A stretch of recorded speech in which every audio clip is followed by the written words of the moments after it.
मैं कुंदन हूँ, दैनिक जागरण से। मेरा एक सवाल है कि चिराग पासवान को लेकर भाई ये संशय खत्म हो चुका वो एनडीए में है। एनडीए के लिए इतना महत्वपूर्ण कैसे है चिराग?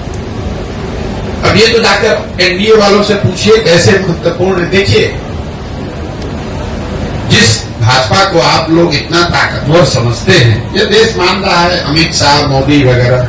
अगर आप इनको गहराई से, करीब से अगर देखना, जानना, समझना चाहेंगे तो आपको पता चलेगा कि जहां पर इनके खिलाफ लोग या राजनीतिक दल खड़े होकर मजबूती से चुनाव लड़े और इनको हरा दिया, वहां पर कभी इनकी हिम्मत नहीं हुई फिर से खड़ा होकर चुनाव लड़ने की। तो बिहार वो भूमि है जब 2015 में अमित शाह और मोदी अपने सारे प्रयास के बावजूद उनको सफलता नहीं मिली। और वो जो डर है, वो इतना बड़ा डर है हारने का। जब आपको ज्यादातर जगह पर आसान जीत मिलती है तो कहीं पर जब आप हार जाते हैं तो आप उससे डरते बहुत ज्यादा है। तो कहीं न कहीं भाजपा को ये डर है, भाजपा की लीडरशिप को, कि बिहार की जो राजनीतिक मैं कहूंगा पृष्ठभूमि है, यहाँ का जो सोशल फैब्रिक है, जो यहाँ समाजवाद की जड़ें हैं, वो इतनी मजबूत हैं या इतनी गहरी हैं कि भाजपा के लिए इतना आसान नहीं है कि पूरे बिहार को अपने एक मोदी के स्लोगन पर जीत लिया जाए। ऐसा उनको लगता है। सच्चाई क्या है ये तो भगवान जाने, लेकिन ऐसा उनको लगता है। इसीलिए वो इस तरह के गठबंधन, जैसे नीतीश कुमार के लिए अभी कुछ महीना पहले आकर यही अमित शाह ने मंच से खड़े होकर कहा कि बिहार की जनता, एक एक आदमी सुन लीजिए, चुनाव या चुनाव से पहले या बाद किसी भी हालत में नीतीश कुमार को वापस नहीं लिया जाएगा। इनके लिए भाजपा के दरवाजे हमेशा के लिए बंद। वही अमित शाह जो इतनी बड़ी बड़ी बात बोलते हैं, ये लोग दावा करते हैं हम 400 सीट जीतेंगे। नीतीश कुमार जैसा आदमी जो कि बिहार में रहने वाला साधारण राजनीतिक समझ रखने वाला आदमी भी जानता है कि नीतीश कुमार के राजनीतिक वजूद बिहार में अब कोई बहुत मजबूत नहीं है। ये उनके राजनीति का अंतिम दौर है। लेकिन अगर वो भी वापस आ रहे हैं तो भाजपा को उसको मानने, स्वीकार करने में कोई दिक्कत नहीं है।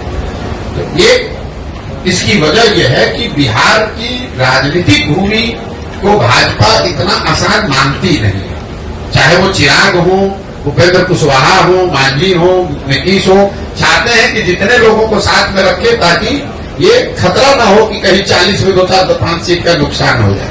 और दूसरा, ये बिहार के लोगों का दुर्भाग्य रहा है कि ये 40 सीट जो है, इसके लालच ने बिहार को बर्बाद कर दिया। विश्व के स्तर पर अफ्रीका के बारे में एक बात कही जाती है कि अफ्रीका के जिन देशों में बहुत ज्यादा खनिज है, वहां पर सबसे ज्यादा गरीबी है।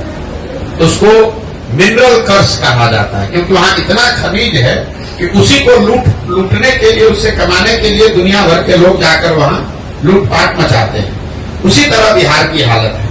बिहार से 40 सांसद जीत कर जाता रहे, उसके लिए राष्ट्रीय दल, पहले कांग्रेस और अब भाजपा, ये कुछ भी करने को तैयार है। आपने देखा कांग्रेस का जब शासन था, इसी कांग्रेस ने बिहार को लालू जी के हवाले करके छोड़ दिया। उनको ऐसा नहीं कि मालूम नहीं है कि बिहार में कितना बड़ा जंगल राज लालू जी के टाइम में था।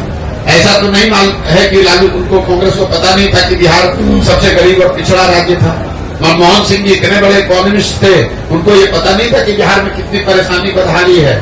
इसके बावजूद उन लोगों ने लालू जी को अपने कंधे पर बैठा कर रखा, क्योंकि वो चाहते थे कि बिहार से 20, 25, 30 सांसद जीतकर यूपीए की सरकार को मदद करते रहे। तो जो काम कांग्रेस ने लालू जी के साथ किया, वही काम आज भाजपा नीतीश के साथ कर रही है कि नीतीश को साथ में रखो, चिराग को साथ में रखो, इन लोगों की मदद से 30-35 सांसद हम लोग का जीत कर जाता रहे।